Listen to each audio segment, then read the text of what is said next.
Nagako naptate atiwa kayoko Nagako naptate atiwa kayoko Sida sababi badiso lukong Nagako naptate atiwa kayoko Nagako naptate atiwa kayoko Sida sababi nyata molukong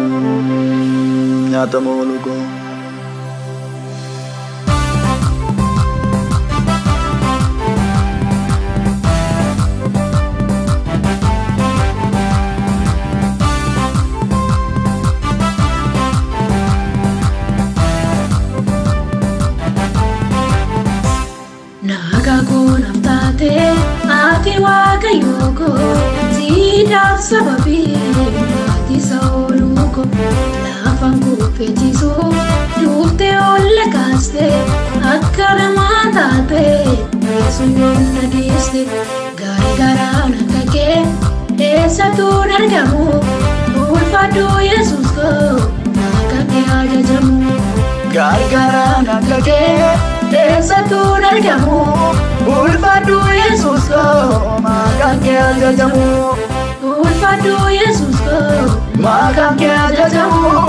wakala farati makake ajajamu wakala farati makake ajajamu wakala farati makake ajajamu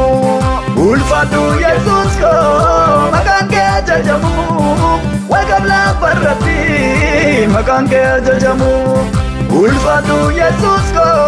makake ajajamu wakala farati makake ajajamu Jalaleku Yesus ugana jalate imi mani jako dufte narrate yorsite yako Yesu nadir mate enjiru narkamu apa kagete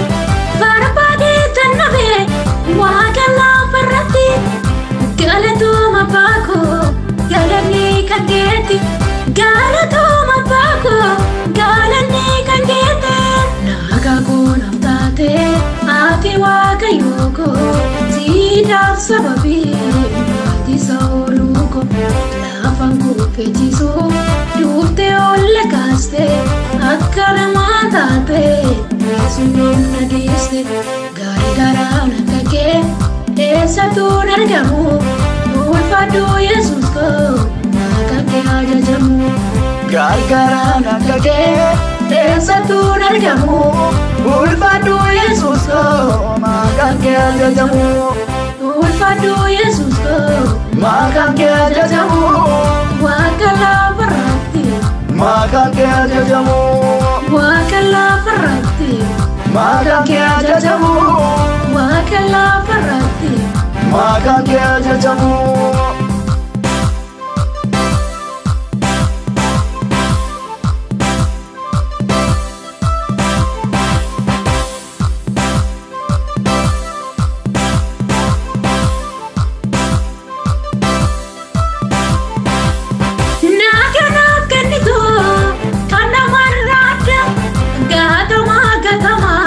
Yesus yang berbada sirri daila cike gari nama fiada gade sana fe mani gena bunne nabate ranage ange gena bunne nabte amadu mate nati sisnamne nabte amadu mate nati sisnamne Nagako naptate atiwa kayoko Sida sababi badiso lukong Lafang kufetiso dufte olle kaste akkana maatate yesuun nagiste gari garaan kake eessatu argamu ulfaadhu yesus ko makake ajajamu gargaaraan akka kee eessattuu argamu ulfaadhu Yesuus koo maqaan kee ajajamu ulfaadhu Yesuus koo maqaan kee ajajamu Waaqa lafarratti maqaan kee ajajamu Waaqa lafarratti maqaan kee ajajamu Waaqa lafarratti maqaan kee ajajamu.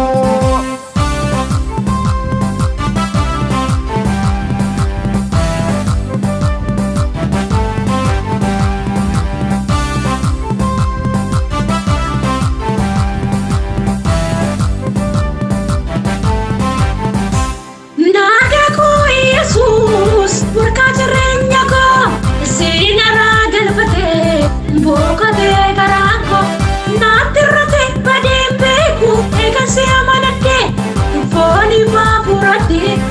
nagaa koo Yesuus burqaa jireenya koo seenarraa galfatee boqotee garaan koo naatti irratee badeen beeku eegansi amanadhee foon ifaa furadhee nagaa koo ati Waaqayyoo koo siidaaf sababii waanti saooluu koo lafaan kuufechiisuu duuftee olle kaastee akka namaa taatee yesuun dhageesse gargaaraan akka kee eessattuu argamu ulfaadhu Yesuus koo maqaan kee ajajamu gargaaraan akka kee eessattuu argamu ulfaadhu Yesuus koo maqaan kee ajajamu ulfaadhu Yesuus koo maqaan kee ajajamu Waaqa lafarratti maqaan kee ajajamu Waaqa lafarratti maqaan kee ajajamu Waaqa lafarratti maqaan kee ajajamu ulfaadhu Yesuus koo maqaan kee ajajamu Waaqa lafarratti maqaan kee ajajamu ulfaadhu Yesuus koo maqaan kee ajajamu Waaqa lafarratti maqaan kee ajajamu nagaa koo